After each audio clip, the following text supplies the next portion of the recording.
Okay, so for today, magdi-discuss tayo ng bagong lecture. And as you observe, our lecture for today is about, again, linear programming, but this time, this is what you call the assignment method. Okay? I will read what is an assignment method. Okay. Another special purpose algorithm used in linear programming is the assignment method. The problem is concerned with allocating the jobs to each of the workers for the minimum cost. Anong ibig sabihin nun? Ang ibig sabihin ng assignment method is this is a problem about assigning. Assigning a particular worker to a particular job.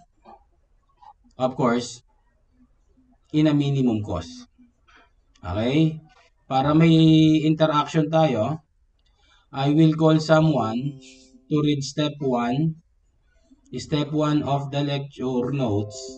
Then that someone na nagbasa ng step 1, tatawag ng isa, kahit sino, para basahin yung step 2. Then, and so on. Okay? Hindi naman ako magpapasagot dito. Magpapabasa lang ako. Okay? Para naririnig ko yung boses nyo. At naririnig nyo din, I assume na naririnig nyo ako ngayon. Okay? Okay, again, there are 3 main steps to follow in solving an assignment problem. Okay? We have steps number 1, number 2, and number 3. Unlike doon sa mga naunang videos na in-upload ni Sir, medyo mahaba yung steps. Especially yung simplex. 10 steps yon. Ito ay very simple method. We have steps 1, 2, and 3. Okay? Can you read step number 1? Wala ako sa video eh. Wala ako sa meeting, so si Kevin na lang muna ang una kong tatawagin. Kevin, can you read step number 1? Okay po, sir. Wait. Step 1.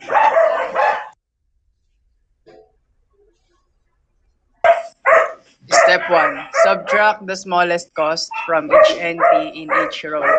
If each zero can now be assigned one-to-one correspondence with the workers, an optimum solution is reached. If not, go to step 2. Okay, meet mo. Maya kang tumawag. Okay. Step number 1. Medyo maraming aso sila, Kevin. Step number 1. Subtract the smallest cost from each entry in each row. If each zero can now be assigned one-to-one correspondence with the workers, an optimum solution is reached. If not, go to step number 2. Ano ba ibig sabihin ng optimum solution? Okay, final answer yon. Kung mapapakita mo yung one-to-one correspondence ng zero sa bawat isang worker at isang trabaho, tapos ka na. So, ang galing ng problem, no? Ang galing ng method na to. So, step number 1 pa lang, pwede kang matapos kagad. Unlike doon sa simplex, talagang dadaanan mo lahat ng steps. Minsan nga, naglulup, bumabalik sa step number ganon, tapos uulitin mo lahat yun. Alam ko na experience nyo yun, no? Pero ito, ang galing kasi step number 1 pa lang, pwede ka na kagad matapos. Inaalaw yun. Okay, Kevin, can you call someone to read step number 2? Iskandar po. Okay, go, Iskandar. Step number 2. Subtract the smallest cost in each column. If the zero entries can now be distributed one-to-one correspondence with the workers, an optimum solution is reached. If not, go to step 3. Okay, mute yung mic mo. Okay, step number 2. Kung kanina sa step number 1, sinabi sa step number 1, ulitin ko, step number 1 to. Subtract the smallest cost from each row. Dito naman sa step number 2, subtract the smallest cost in each column. Tandaan nyo, hindi pwedeng magkapalit yung 1 tsaka yung 2. Okay? Of course, step 1 is step 1, unang hakbang. Followed by pangalawang hakbang, step 2. Huwag niyong kakalimutan na mauuna yung row bago yung column. Okay? Ang sabi rin dito, if the zero entries can now be distributed one-to-one correspondence with the workers, an optimum solution is reached. If not, go to step number 3. As you observe, pwede rin siyang matapos sa step number 2. Pero kung hindi daw matapos, ang ibig sabihin, pumunta ka sa step number 3. Okay? Pinapaliwanag lang natin. Again, I do not assume na naiintindihan mo kagad sa ganung paliwanag kasi you need to see the application sa problem later on. Okay? Kung sino man yung nagbasa ng step number 2, can you call someone to read step number 3? Si Elisterio po. Okay, go. Step number 3. Cover the zero entries by vertical and horizontal line using the least number of lines possible. This can be done by covering the first row or column having the most number of zeros. Subtract the smallest uncovered cost from each uncovered cost, but add it to the entry found at the intersection of the lines. If an assignment is already possible, an optimum solution is reached. If not, repeat this step. Okay, good. Now, as you observe, meron tayong last step, which is step number 3. So dito wala nang isusubtract, no? Sorry, hindi siya kagaya ng step 1 at step 2 na magsisimula ka kagad sa mathematical operation. Dito procedural.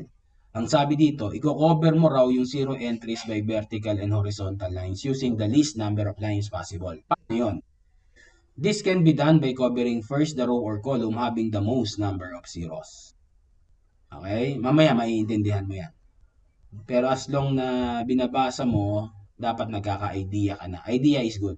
May idea ka na ano mangyayari mamaya, that's good. Now, this is after doing that, the first is you need to subtract the smallest uncovered cost from each uncovered cost. May uncovered cost na pag-uusapan mamaya sa step number 3. But add it to the entry found at the intersection of the lines. If an assignment is already possible, an optimum solution is reached. Tapos ka na. Pero kung hindi ka pa tapos, wala kang ibang gagawin kundi, ang sabi dito, if not, repeat this step. So kung hindi matapos yung sa step number 3, babalik ka lang uli at gagawin uli yung step number 3. So, ang procedure dito, apply step 1, kung gumana, tapos, kung hindi, go to step number 2. Then, apply step number 2, kung gumana, tapos, kung hindi, go to step number 3. Ngayon, apply step number 3, follow step number 3, all the requirements of step number 3. Pag gumana, tapos. Pag hindi gumana, ulitin mo yung step number 3. Okay, maliwanag. Okay, tatawag yung nagbasa ng step number 3. Kamusta audio ko? Okay naman po, sir. Okay, good. So now, may note ako pero mamaya ako nababalikan 'yan. Hindi ko iiwan 'yan, babalikan ko mamaya. At this point, i-skip ko muna. Okay? So babasahin ngayon ng classmate mo na tatawagin ng bumasa sa step number 3 yung example number 1 ko. Go. Si De La Rosa po. Four engineers are to work on the four projects on OSDJR Construction Company. The problem is to decide which engineer should be assigned to which project. Each engineer charges different fees on each project due to distances of the projects and the complexity of the work. The cost of assigning particular engineers to particular projects is as follows. Okay, given table is here. For example, again, from our problem, we have 4 projects and 4 engineers. Okay? Ang projects ay labeled ABC. Projects are labeled Project A, Project B, Project C, Project D. Engineers are labeled as Engineer number 1, number 2, number 3, and number 4. Now, understanding the table, mapapansin mo, Si engineer number 1, willing siyang gawin or siya yung mag-work or siya yung ma-assign sa project A kung babayaran siya ng 11,000. Okay? Let's say per day. Engineer kasi yan eh, kaya mahal ang talent fee niyan. Okay, professional fee. Engineer number 1 is willing to assign to project A if the company will pay him 11,000 pesos per day. Let's assume na per day lang. Okay? Wala naman sa problem na per day to o per week to o per month. Pero I don't believe na per month to. Okay? And I don't believe also that this is per week. Kasi mga engineers yan. Malalakas kumita yan. Lalo yung ganyang mga project na gagawin nila. No? Okay? Again, engineer number 1 is willing to be assigned sa project A kung babayaran siya ng 11,000 pesos per day ng kumpanya. Si engineer number 2 naman ay willing ma-assign sa project A kung babayaran siya ng 6,000 per day ng kumpanya. Observe.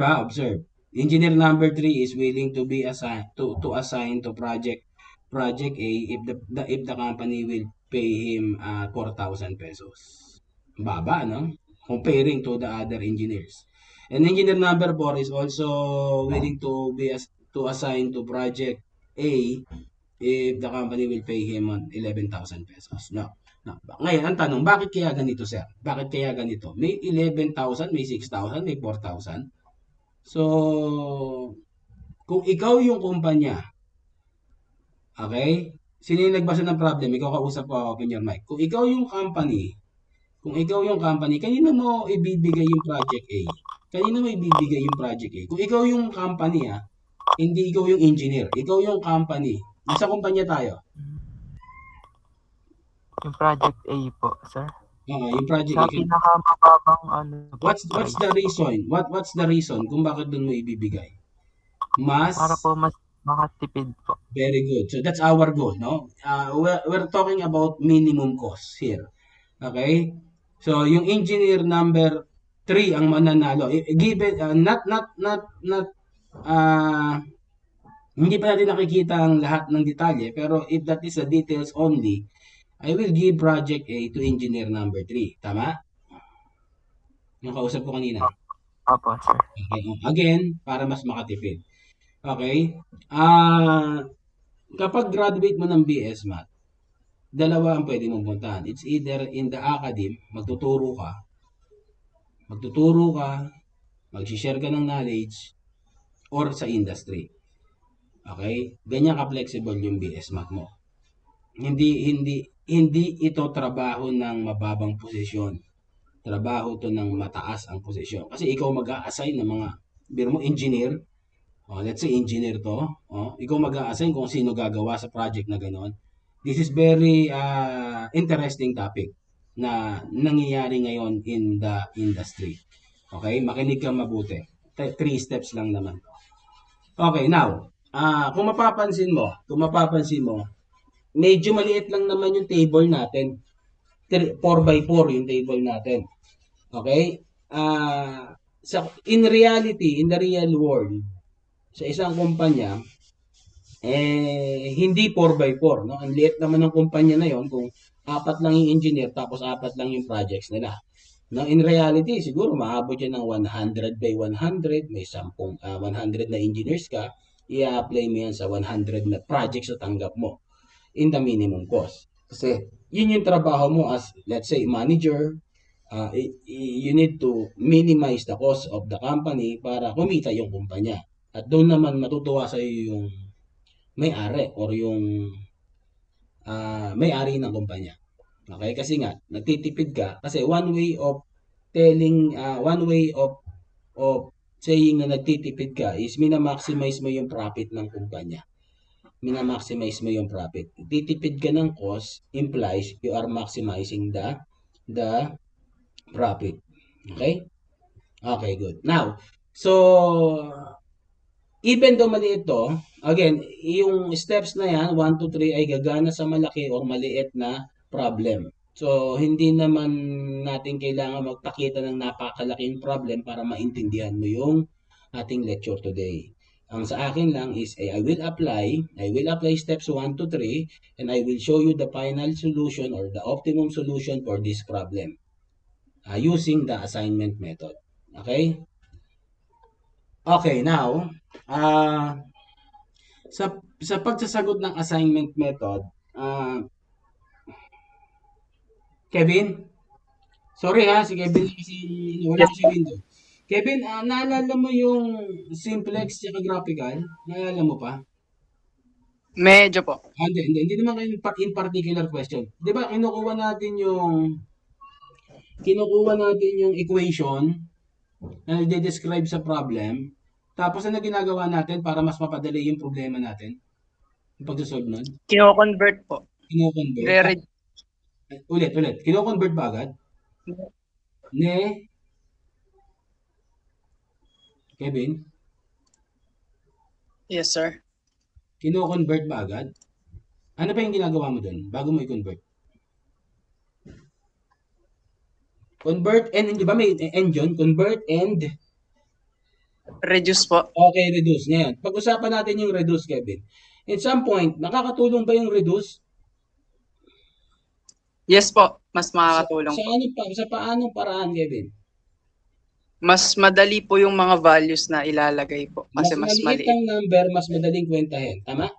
Opo. Okay, Tama po. good. Pero lagi bang may reduce, Kevin? Lagi bang available na pwede kang mag-reduce? Hindi po, sir. Hindi po. Okay, good. Sige, mute your mic, Kevin. Ako na lang magsasalita. Thank you. Okay, now, as you observe in our given table, everything in our table, entries ng table ay in terms of thousand. Tama? Walang butal. As you observe. Tama, no? I know, nakikita mo yan. 11,000, 8,000, 10,000, 7,000, 6,000, 5,000, 3,000, 8,000. 4,000, 8,000, 10,000, 9,000, 11,000, 10,000, 5,000, 7,000. Lahat sila 1,000, walang butal. No, sabi ni Kevin, mas makakatulong at mas madaling kwentahin kapag ma-reduce natin to. And good news, ma-reduce natin to. Yun nga lang, hindi palaging available yung reduce. Kung hindi available yung reduce, no choice ka kundi i-accept kung ano yung binigay sa'yo at isolve yung problem. Pero in this problem, we can write 11,000 as 11. That's 11,000. Understanding that 11, that's 11,000. We can write this as 6. This is 4. This is 11. Continue. This is 8. This is 5. This is 8. This is 10. This is 10. This is 3. 10,000 is 10. 5,000 is 5. 7,000 is 7. 8. 9. 7. Okay? Mas madali yung pagkukwento natin ngayon. Okay? Okay, now, sir, nasa step na ba yon? Humakbang na po ba tayo? Humakbang na po ba tayo sa solution? Hindi pa. Hindi pa tayo humahakbang. I'm just applying a simplification of the problem para mas madali yung aking pagsosolve. Again, this is the given table. This is your table number 1. If the given table can be reduced, your table number 1 is the reduced table. Okay? Ulitin ko. Kapag pwedeng i-reduce yung given table, yung table number 1 mo, mag-reduce ka muna. Kung hindi po pwedeng i-reduce yung given table, yung table number 1 mo is the application of step number 1. Okay?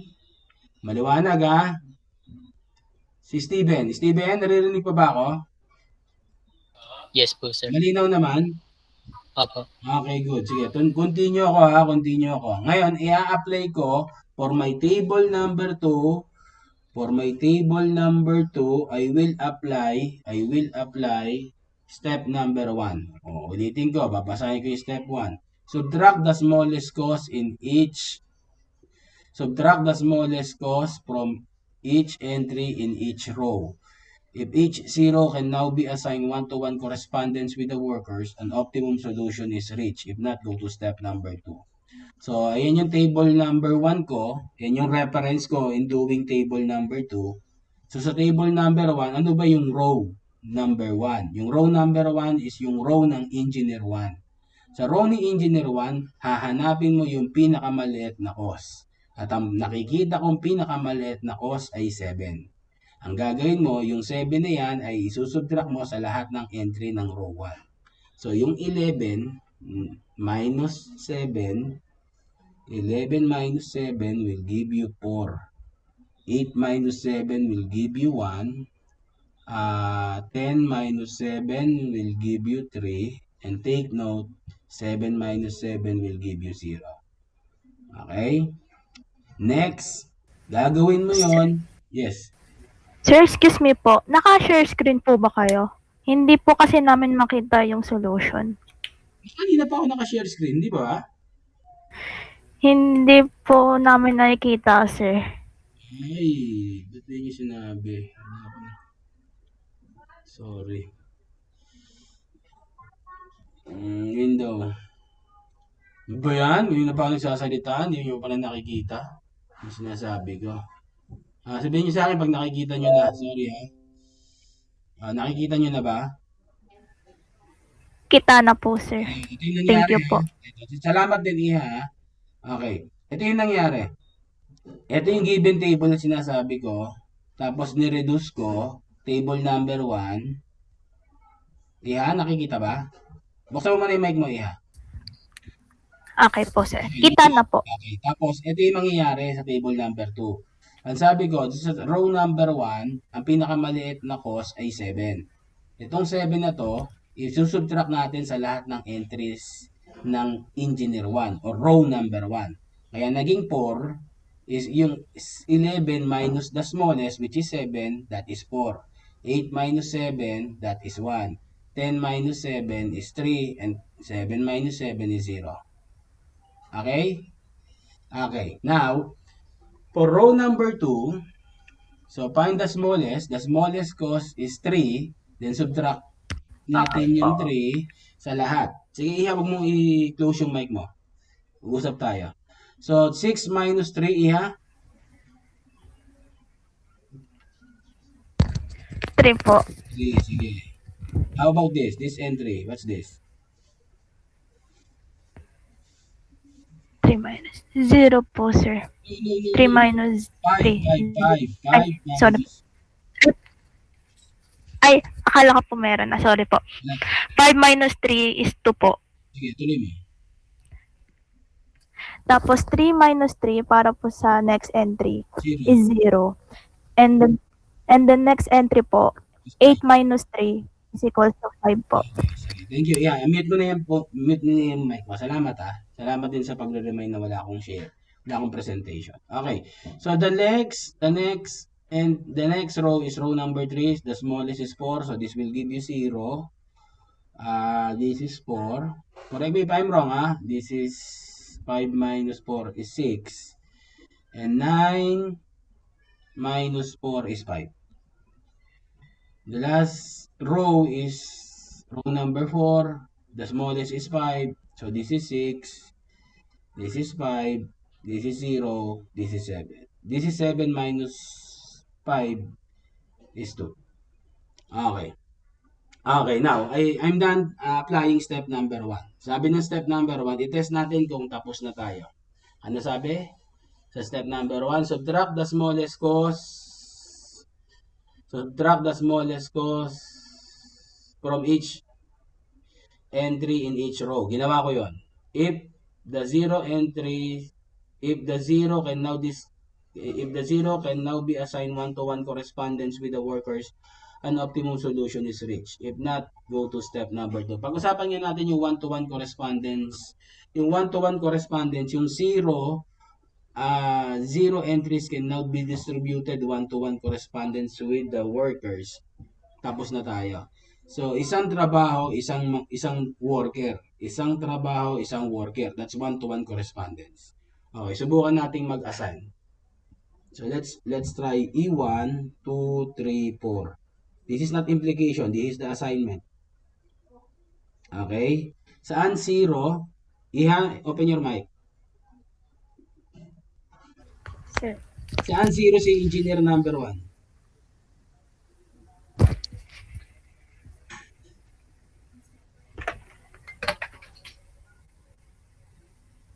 Sa D po. Si D. Si 2?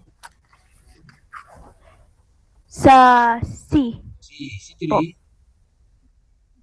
Sa letter E po. A. Si 4? Sa letter C po. Letter C. Now, is this a one-to-one correspondence? Isang trabaho, isang worker. Isang worker, isang trabaho. Opo, sir. Hindi. Ito Ay. ito yung Ano problema. Ito yung problema. Si Project C, isang trabaho lang yan, pero ang naka-assign, Engineer 2 tsaka Engineer 4. So, hindi pa siya tapos. Okay? Okay po. Ulitin ko. Paano ko nasabing this is not a one-to-one correspondence? As you observe, meron tayong project C na kung saan si engineer number 2 and number 4 are assigned. So, ibig sabihin, ang reason nito, lagyan natin na reason, no? Okay. Reason, this is not one-to-one correspondence since there are two engineers in project C. Another possible reason, but do not cite all the reasons. One reason is enough para sabihin mong hindi pa siya one-to-one. Another possible reason is there is no engineer in project B. Tama? Engineer in project B. Walang engineer sa project B. Opo. So, isang reason lang okay na. So, ibig sabihin, hindi gumana yung step 1. So, we are going to step number 2. If not, go to step number 2. Ngayon, sa step number 2 na tayo. Bilisan ko na to ha. Step number 2. Gutom na ako eh. Gutom na rin kayo, alam ko. Step number 2, sa column naman tayo. Ito yung column ha. Pababa. Yung row kanina pa, horizontal. Ang column pa, vertical. So, piliin mo yung smallest row ng table. Okay, doing table number 3, your reference is table number 2. So, doing number 3, let's apply step number 2 for our table number 3. Okay, so, the smallest here is 0.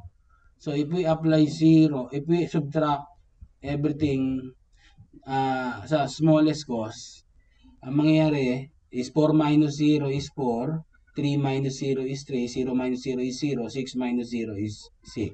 So, ang ibig sabihin, if the smallest cost of the column is 0, just rewrite the line. Okay? Sa row B naman, sa column B naman, o sa second column, the smallest is 1. So, 1 minus 1 is 0. 2 minus 1 is 1. 4 minus 1 is 3. And 5 minus 1 is 4. I hope you understand that. Again, may 0 dito. So, I just rewrite this line. 3, 0, 6, 0. And also, may 0 sa D. So, if you subtract the smallest, which is 0, to every entry of this column, you just rewrite the line. Then, let's try to assign engineers 1, 2, 3 sa mga nakikita nating 0 entries nila. Dito, importante, tinitignan mo dito yung 0 entries. Okay? So, si engineer number 1 ay pwedeng i-assign sa B or sa D. Bakit? Kasi 0 siya sa B at 0 siya sa D. Si engineer number 2 pwede nating i-assign sa project C. Kasi doon lang siya 0. Si engineer number 3 is sa A. Si engineer number 4 is sa C. Okay? Ngayon, the question is, Is this a one-to-one correspondence? Reason, this is not one-to-one correspondence. Since there are two engineers in one project. Okay? Ito na naman yung problema. Okay? Si Project C, nandun si engineer number 2. Si Project C, nandun din si engineer number 4. So, hindi siya one-to-one correspondence. Hindi siya one-to-one correspondence. So, although may gagawa na sa project B, pwede may possible nang gumawa or mag-handle ng project B. Pero still, hindi to papayagan. Hindi mo pwedeng dalawa yung kay project engineer 1, pero isa lang project para sa engineer 2 and 4. Hindi mo pwede. Hindi yun one-to-one correspond. Understanding one-to-one, isa sa isa. So, hindi mo pwede yun. So, anong ibig sabihin? Ibig sabihin, hindi gumana yung step number 2. So, we will go to step number 3. Okay? Sa step number 3, can you read step number 3? Yung nagbasa kanina ng step number 3, yung first sentence ng step number 3, basahin mo.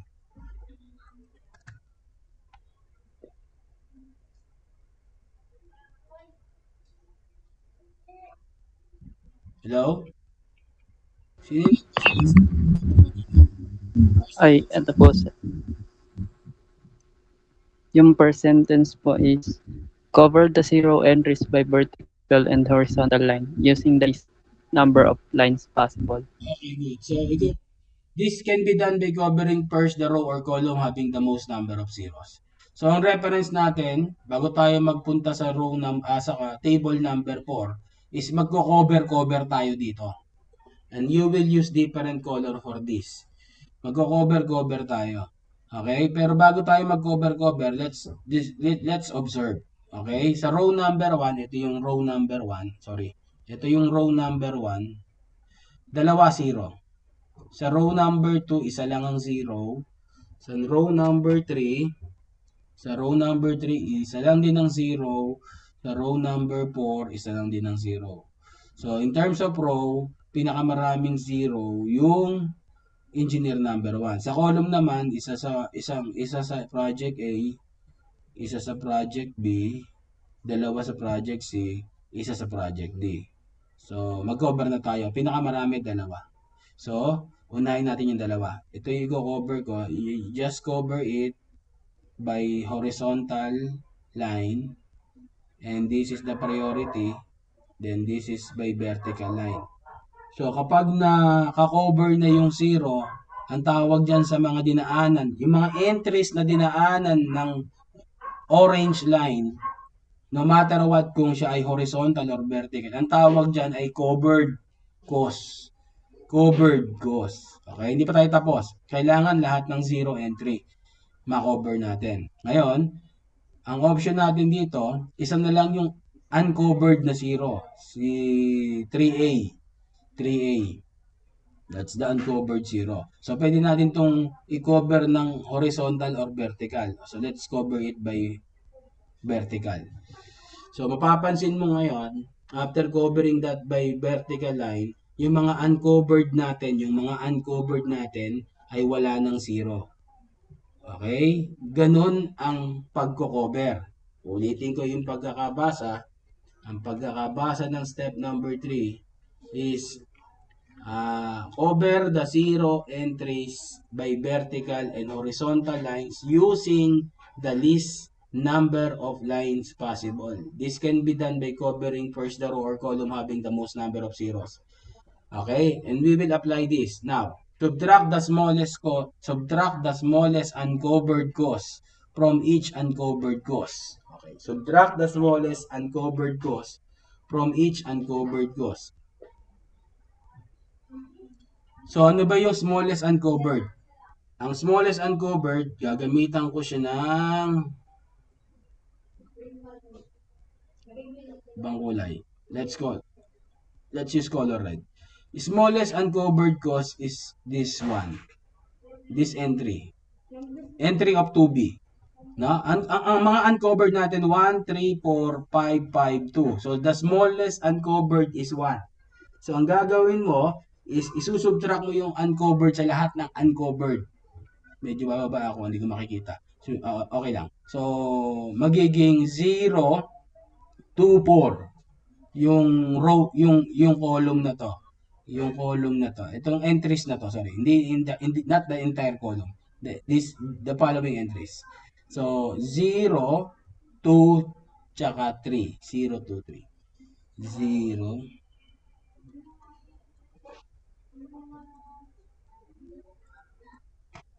so 0, 0, 2, 3. Okay, bakit naging 0, 2, 3? Again, the smallest uncovered is 1. 1 minus 1 is 0. 3 minus 1 is 2. 4 minus 1 is 3. Dito naman, 5 minus 1. Again, the smallest uncovered is 1. So, 5 minus 1 is 4. 5 minus 1 is 4. So, 2 minus 1 is 1. So, that is 4, 4, 1. So, 4, 4, 1. 4, 4, 1. Okay? So, nagawa natin yung partly, nagawa natin yung pinapagawa ng step 3. Subtract the smallest uncovered cost from each uncovered cost, but, eto na, but is end. So, kailangan mong gawin to, but add it to the entry found at the intersection of the lines. So, pag-usapan natin yung intersection. Yung intersection ng lines, makikita mo naman, ang mga intersection entries natin dito, I will use color red. So, ang intersection natin dito ay yung entry na to at yung entry na to.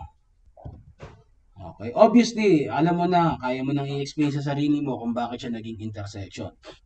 Yan ay depende sa pagko-cover mo, ha. Hindi to unique solution, ha. Depende yan sa pagko-cover mo. Wala tayong unique solution na pinag-uusapan dito. Depende yan sa pagko-cover mo. Gaya ng sabi ko kanina, basta i-cover mo yung pinakamaraming zero muna na row or column. Then, basta i-cover after that, i-cover mo na yung mga ibang zeros. Pag na-cover mo na lahat ng zeros, meron kang tinatawag na covered cost tsaka uncovered cost. Sa covered cost, may tinatawag na intersection. Yung intersection, yun yung intersection ng mga lines na nangyari sa pagko-cover mo. So, anong gagawin natin dyan? Yung in minus natin, yung smallest cost, yung smallest uncovered cost na minus natin sa lahat ng uncovered, ngayon, i-add naman natin sa intersection. So, itong 4 plus 1 naman is 5. Then, yung 3 naman plus 1 is 4. So, 5 tsaka 4. So, ito ay 5. Ito ay 5. Sorry. Hindi ako nakapagpalit ng kulay. So, this is 5, this is 5, and this is 4. Okay? Now, the remaining entries is you just rewrite that. So, this is 306. 306. 306. 306. Tapos, 0 yung sa taas nito. 0 yung sa taas. Then, yung 060.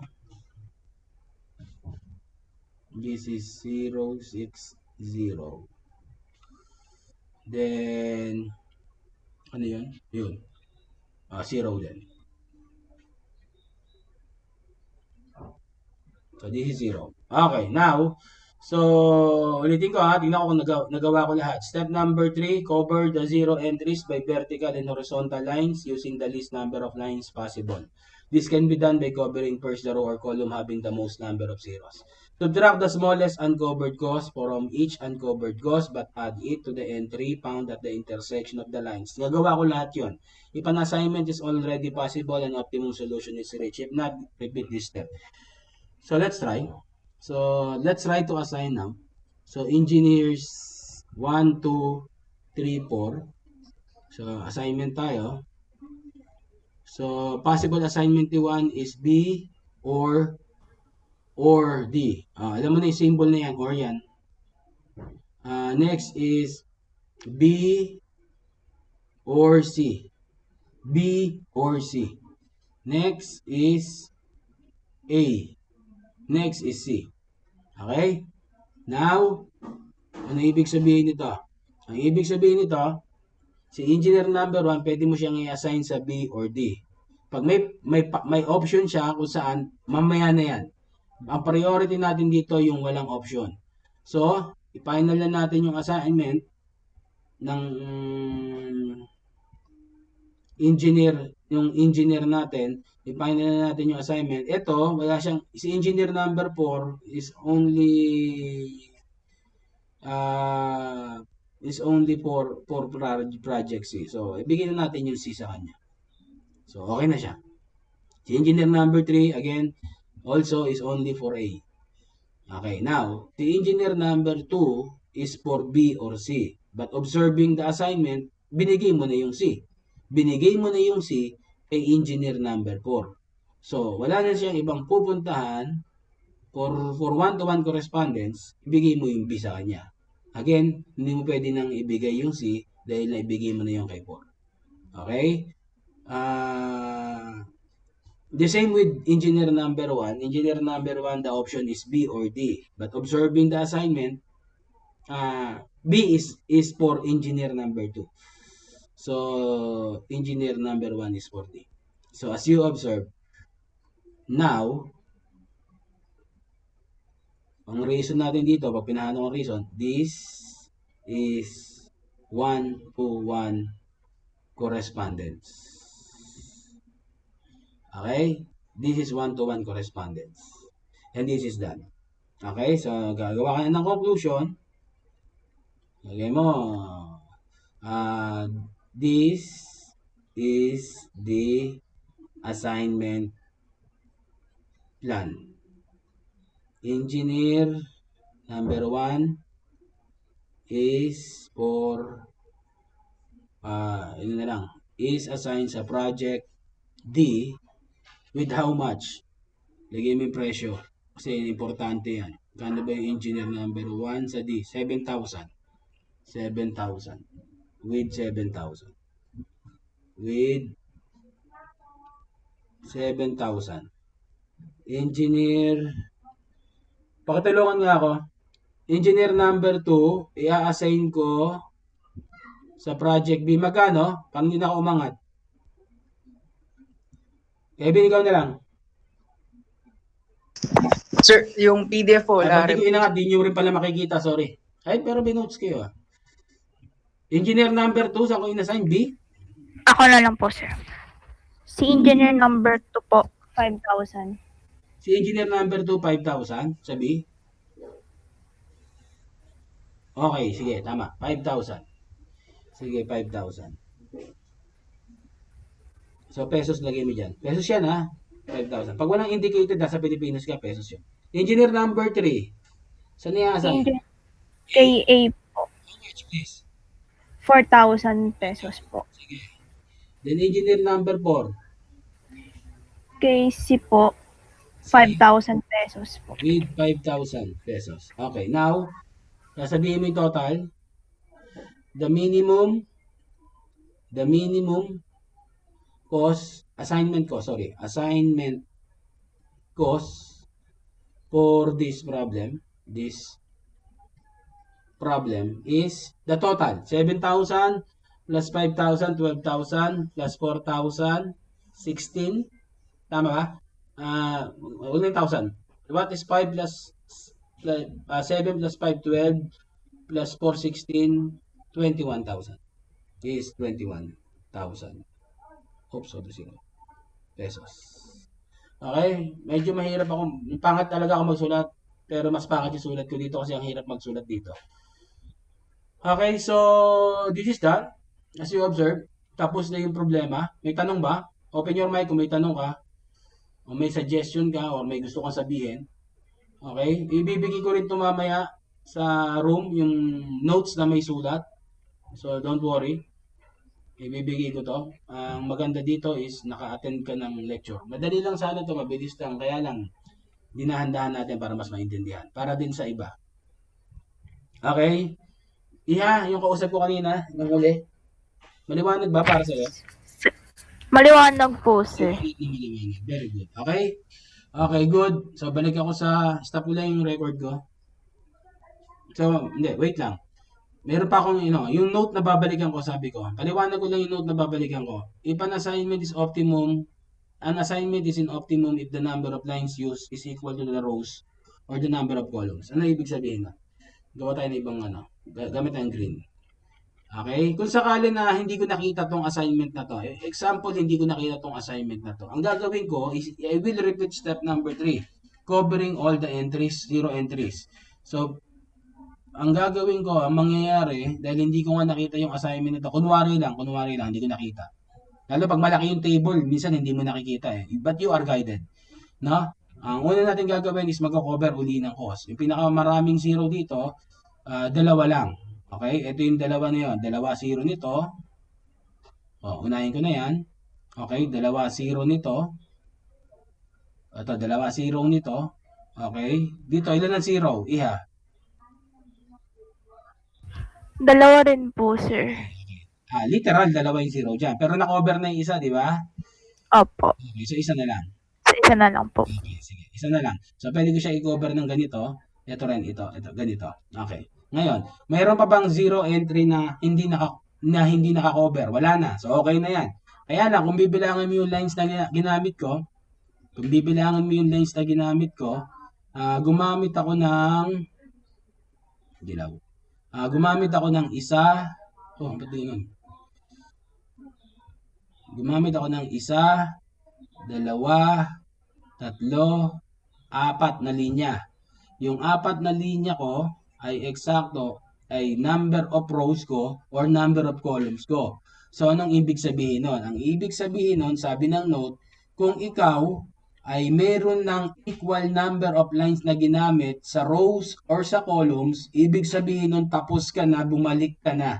Balikan mo yung huling assignment mo, manalito ka lang. Kumbaga, in reality, hindi ka lalagpas pag sumakay ka ng jeep, hindi ka lalagpas ng bababaan mo kasi may gigising sa'yo. Parang ganun, in reality.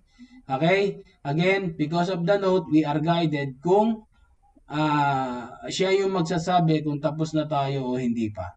Okay? Ulitin ko, masasabi mo nang tapos ka na sa pagko-cover ng line, ng zero entries mo if you are using exact number of lines ng number of columns or number of rows. Take note, the number of rows and columns here are always equal kasi nga, you want one-to-one correspondence. Okay? May set theory kayo, di ba? Tama ba? Ay, wala pa, sorry, wala pa yung set theory. First year pala itong kausap ko. Okay. Can you follow?